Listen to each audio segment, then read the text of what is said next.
What up, what up? It's your girl E-Shark of E-Shark TV, where I give you the real thing on everything reality. And what's real right now? Too much to hold in one video. You got the BET Awards, Love and Hip Hop ATL, Chicago-licious, Nicki and JWoww. I mean, I am having a reality overdose right now, and I'm loving it. But let's start with the first subject. Probably the most recent that everybody's seen, the BET Awards. I've had a chance to watch it, digest it, and then give you what I think about it. So here we go. The opening. Samuel Jackson and Spike Lee. I must admit, I thought it was a little coonish, you know. I thought to myself, two more house men doing this coonery. I'm just not a fan of it. It's like, where's the black face and the tap dancing? But I realized maybe I just need to lighten up. It was a little funny, you know. I had to giggle here and there.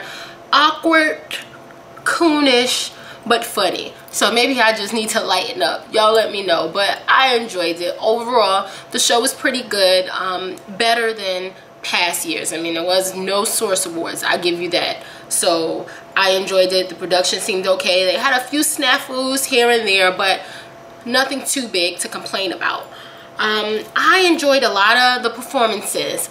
But let's begin with one that I can't tolerate. Somebody who a lot of us grew up to or grew up with, I'll put it like that, enjoyed their music, Usher. What the hell was that? Like, that whole performance, I swear to God, there's a few things that I could compare it to. Let's see. The first I could think of is the stereotypical cats crying. Like, I thought, hey, maybe they invited some cats to do background for him and they're just drowning him out right now. Like, Peter would not appreciate that torturing of animals that he did on that stage. I mean, when I was watching that on the TV, babies was crying. I got flashbacks of getting dental work done and like on the machine. Like, it was just really bad. There's nothing good to say about it. And before, at least you could count on his dancing. Like, I guess he's getting old and the only thing he could do is just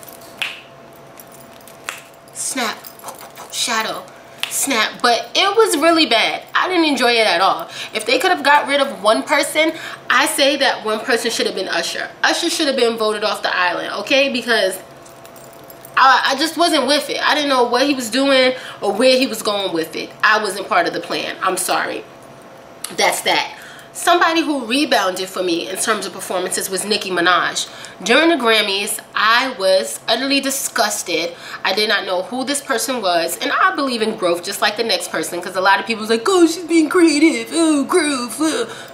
No, she was being dumb. And I wasn't a fan of it. But this performance was more true to the Nicki that I know. The bees in the trap. Shake, shake, shake.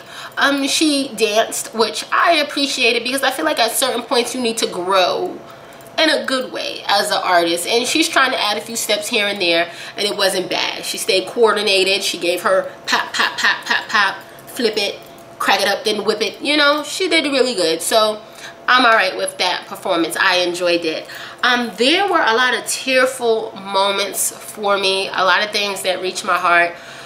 One was the Ashford and Simpson tribute with Valerie Simpson singing, and I grew up to Ashford and Simpson via my mom. I'm not that old, don't play yourself, but I grew up to it. And I remember going on trips down south with that 12-hour ride from New York and my mom playing Solid, Solid as a Rock, me having nightmares and everything like that. So whether it was forced upon me or not, I was an Ashford and Simpson fan.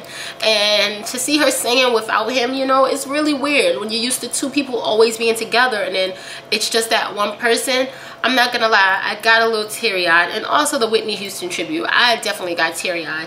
A lot of people got teary-eyed that I wouldn't even expect, like Soulja Boy, but I guess everybody has a heart. So, you know, I guess it's not cool to look at him like he's some Grinch. Everybody can get moved by a certain spirit here and there. And those were two performances that were very heartfelt for me, that I really felt and I enjoyed. There were funny moments, and those funny moments was my favorite section in the BET Awards, which is soon going to be a show, by the way. But that's a whole nother subject. The Real House Husbands of Hollywood. I enjoy that skit so much. Once again, it's going to be a show almost like that, more funny, you know, but it's going to be just like that. It's not trying to be Real Housewives of Hollywood for real. I think we all get that by now. But I can't wait for it. I'm gonna be all over it. I enjoyed. My favorite part was got them hot dogs on my grill, man. I'm cashing out. I was like, Sam killed it on that one. I'm gonna start saying that tomorrow when we had a 4th of July barbecue. It's like, that was a good one. And the 4 Genie, I don't know about you guys, but that was so funny to me. I enjoyed it. I'm probably gonna rewind it and watch it again, just those sections on YouTube or something, because it was funny. I can't wait for that to come out. Looking at my notes, my favorite performances of the night. This I don't even have to look at because they are my favorite performances of the night. I know what I like. And that was MMG. I was so happy Wale won the award because Wale is the man. I like him. Miguel I used to like, but that little curl in the front, I'm not a fan of it. Then it's Chris Brown. He killed it as usual. I mean, he comes out, he dances, he backflips, he shucking jives. Ha ha ha. He does everything, like juggle, swallow knives. Like when he comes out, he puts on a show, and I thoroughly enjoyed it. It was great. Maze featuring Frankie Beverly, I enjoyed it. Of course, you know, his voice is not what it used to be, but that music is timeless, you know. And just like how they said, hold that mic out to the crowd and we'll sing it for you. Now, I'm not paying for a ticket to sing it for you, but I enjoyed it completely. Some of the worst performances, hands down, had to be Usher. I can't think of anything else. It's almost making me want to cry thinking about it. It had to be Usher. I had a few what the F moments. The first was initially the whole Sam Jack and Spike Lee rapping. My second what the F moment had to be, let me think, Busta Rhymes. Busta Rhymes really looked like Mr. T. I didn't know why he had all that stuff on, and I'm still trying to digest the fact that he's on Young Money, Cash Money. Because he's not young. And yeah, that's about it. I don't get it. I guess it's just a name, but I'm a fan of the whole MMG movement anyway.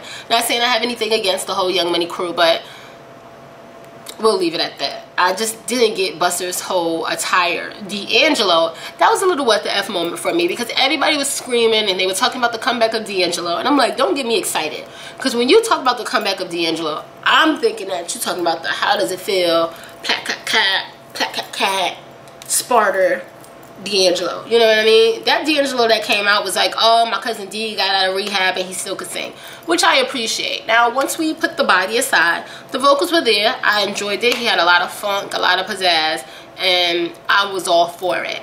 Some people who I enjoyed throughout the night was Brandy, Monica. I think they did their thing on the tribute.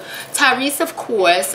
Seems like they always use the same guys for the tributes. I don't know what to say about that, but overall, it was a good show. I thoroughly enjoyed it. Got a chance to see AJ, Free, you know, some of the old people through 106 and Park history, and I'm really feeling old. And I tell you, you guys think about this too. Think about how many hosts you've been through, because usually when they change the host